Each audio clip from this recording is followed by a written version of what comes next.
guys, we're back in the kitchen. We just came out from the garden. I am a sweaty mess. I had on a hat, so I'm like, whoo, all my hair's wet from the humidity. We're supposed to get some rain, and it looks like we're probably gonna get some rain, which is good. That's always good for the garden. But I went out because I have a project to do today, and I needed to harvest some more bell peppers and tomatoes because I want to do some fermentations that I like to do.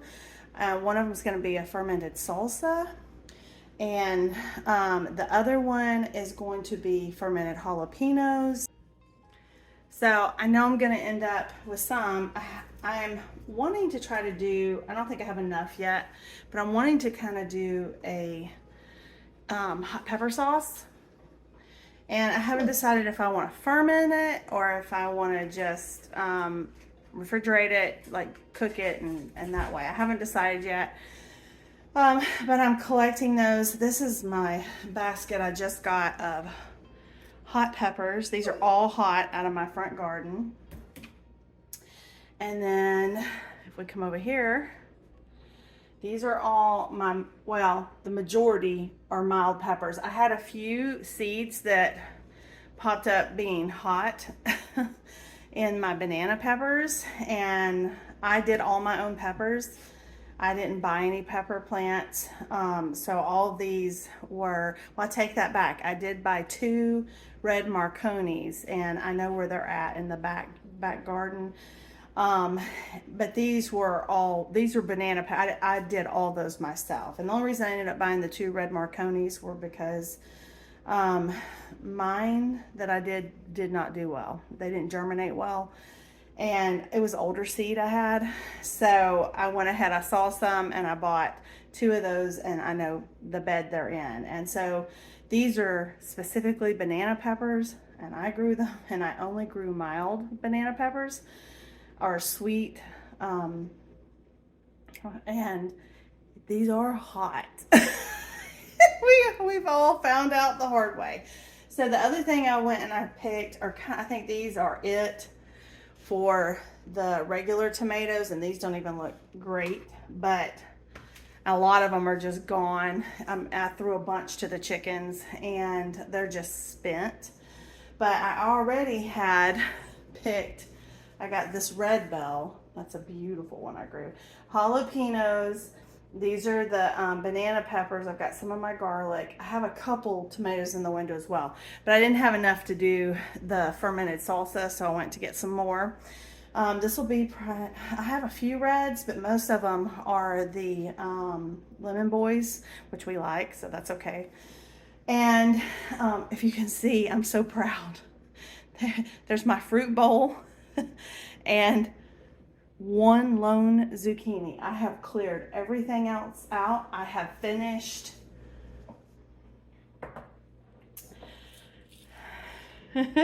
These are all my Cherokee black beans. So I shelled all of these, and this will be an upcoming canning project.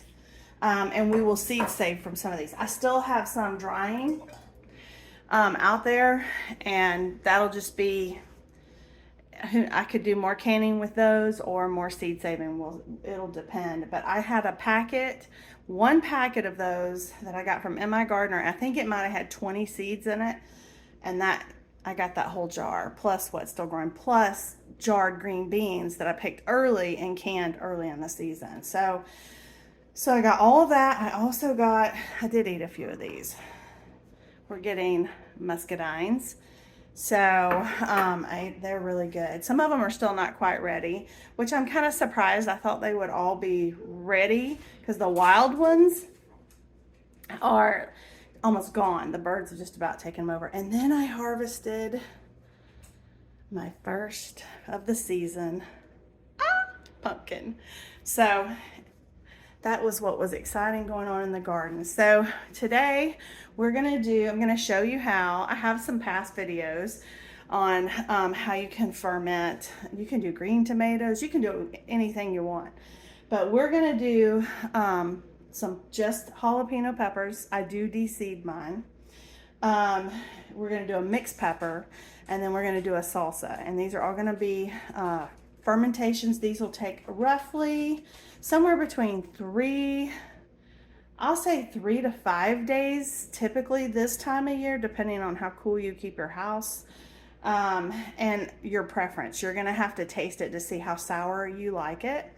Um, and then you just refrigerate it and you eat it. Um, and we really enjoy it. We add it to all kinds of stuff, especially the jalapenos. We like to add that to just about anything. So I hope you'll stay tuned and you'll come ferment with me.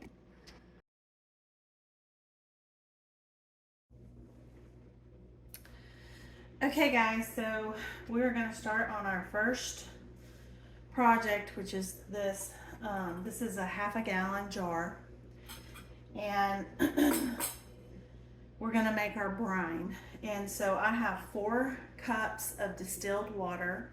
You do not want to use chlorinated water when you're doing a fermentation, which is what this is going to be. So we're going to make our, I guess you would call it the solution. I don't know that you would necessarily, I guess it could be called a brine, but the fermenting solution. And all you're going to do is you're going to take 4 cups of distilled water.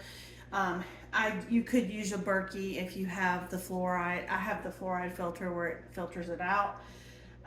You can totally use that. You just don't want to use tap water because it can hinder the fermentation process, and so we don't want to do that. So we have 4 cups of water. Into that 4 cups of water, we need to add 4 teaspoons of real salt. This is Redmond's real salt. You don't want to use anything with any kind of iodized salt. And so we're going to put this in here.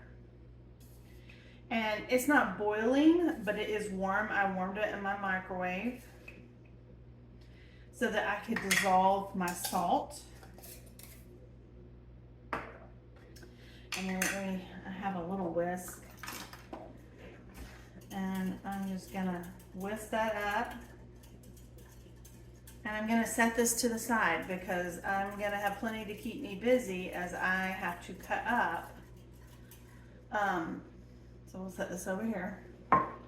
As I have to cut up all of the peppers that you see over here that I showed you. Now the other part about a fermentation. So why is a fermentation good for you? It's good for you because it is going to give good gut health bacteria.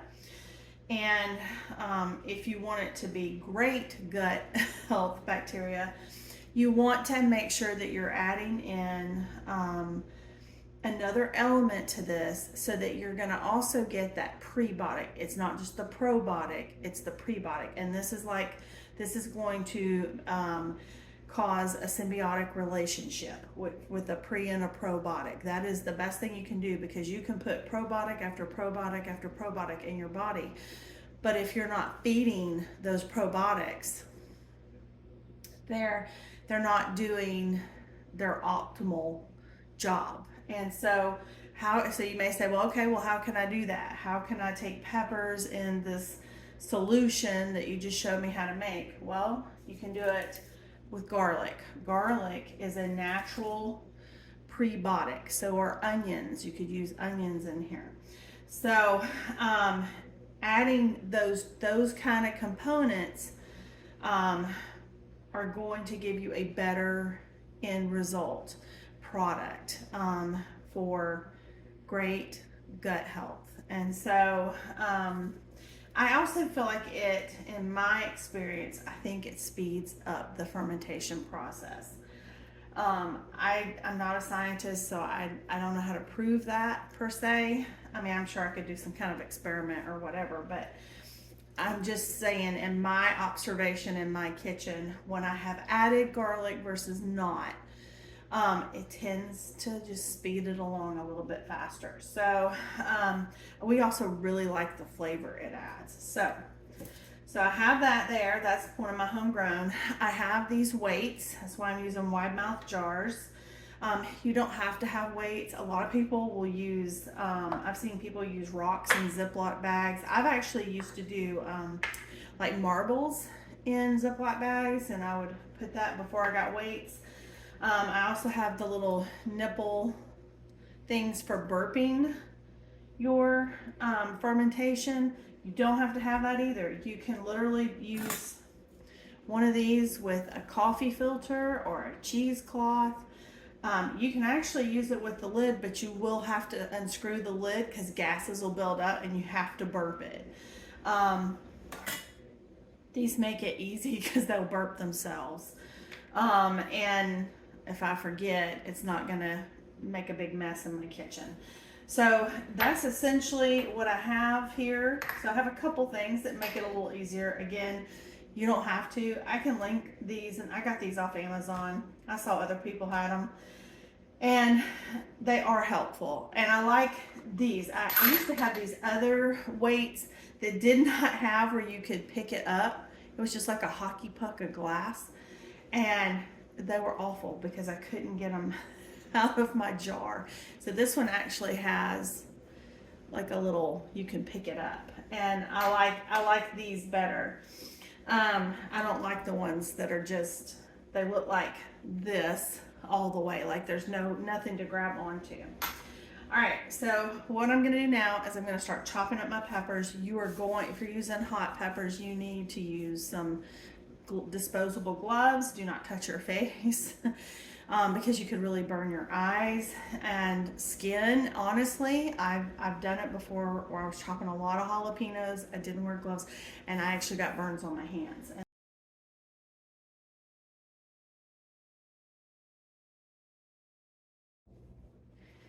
Okay guys, as you can see, this is predominantly hot peppers. There are a few of my wax peppers in here. Some of those are hot, and most of them are mild, but most of this is hot peppers. And I de-seeded a large portion of it, but not all of it. And this also has crushed pieces of garlic. You could also mince the garlic if you wanted to, but in this kind of stuff, I think it's just good to smash it in a rough chop and put it in. If I were doing sauerkraut, then I would mince it so that it just melts like into the whole kraut. It's really good that way. All right, and then this is my salsa. This has bell pepper. It also has jalapenos from my garden.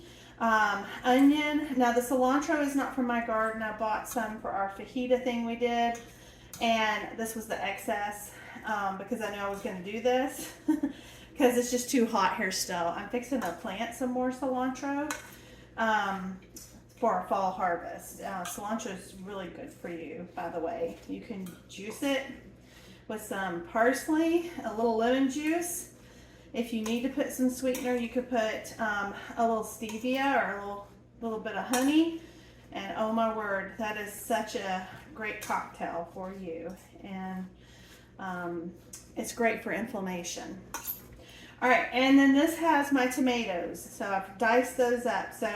And I used a sweet onion because I put a decent amount of hot pepper in here. And I also did more of my garlic in this. And I'm gonna put this in this jar right here. And I got another glove. I had to change gloves because those jalapenos are hot. Like I would feel it through the glove. So, and I still have my salt brine over here. And I'm anticipating having to make more, but we're gonna get this in a jar and see how much more I might need.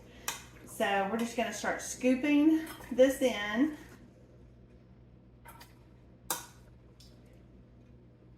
And I haven't put any salt or any spices in this.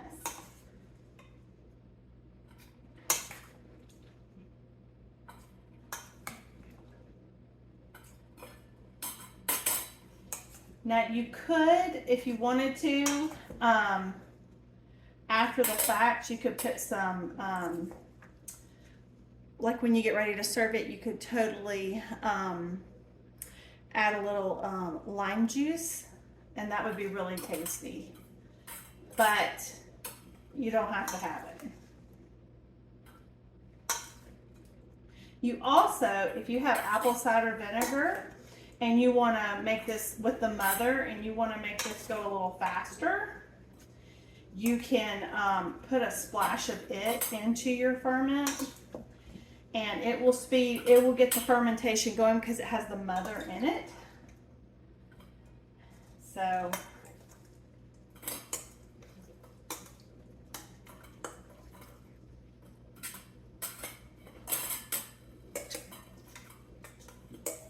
and I only have 2 weights, so I'm really hoping I can get this in here. We will see. I may keep some for just some fresh eating. I think it's gonna fit though. And I don't have measurement, I just was cutting up what I had. Those were not as, if you see up here, those tomatoes, a lot of those are not as ripe. So I just left them because that's almost the end of our tomatoes. I have a few green ones out. I still have a good bit of cherry tomatoes. But yes, so that's a lot. So, and it has some of its juice. So that's normal. So what we're going to do is we're going to take, actually I think I want to do, let me get these out of here. I think I want to put the pepper brine first to make sure I have it covered in case I have to make more brine. Because I could, let's do this one. All right, so remember this is 4 cups of distilled water to 1 teaspoon of real salt, not iodized salt, to every cup. So this was for 4 cups, it was 4 tablespoons. So we're going to pour.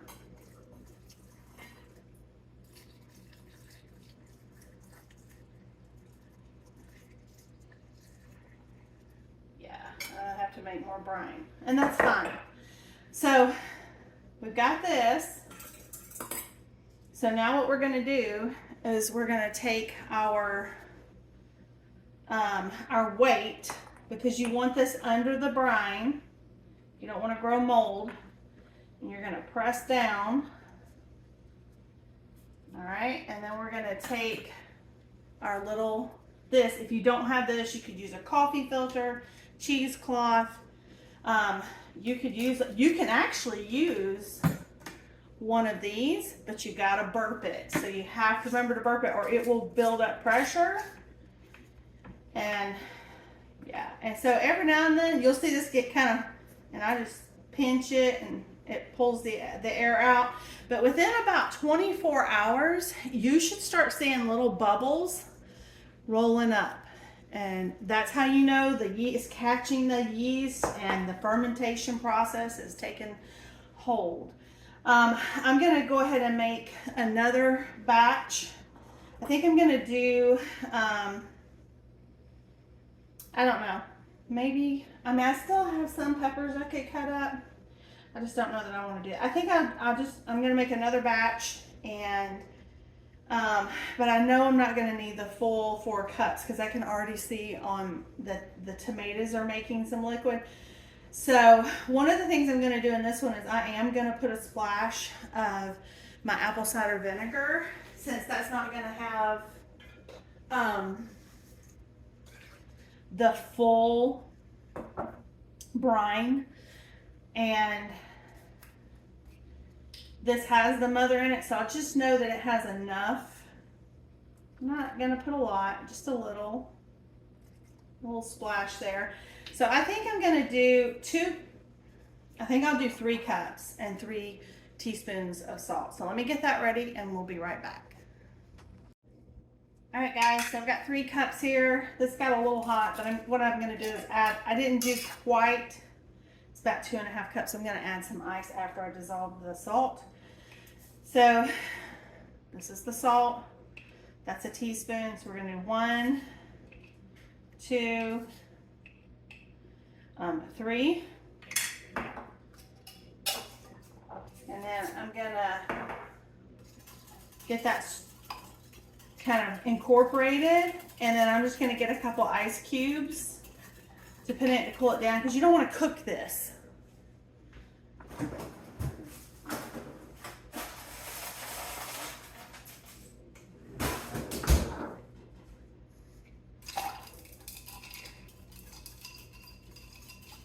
And we'll just get this to melt down, and then we're just gonna pour this over. Now the other tip that I want to tell you when you do this is you're going to want to set these jars in like another dish, because when it burps naturally, it will release some liquid and stuff, and you don't want to make a mess in your kitchen. Also, if you do sourdough and you have like a active starter on your kitchen counter or something, do not sit these next to each other, because they can take on, like your sourdough could take on the flavor of, you know, jalapenos and salsa and things like that. So it's recommended that your ferments are kept kind of separate. So keep that in mind. I think that looks pretty good. All right, so now we're gonna pour. And I really didn't think we would use a ton. That's why I put some of the apple cider vinegar in it, because it's making so much juice on its own. So that way I gave it kind of a kickstart. So let's see. And this thing is full to the brim.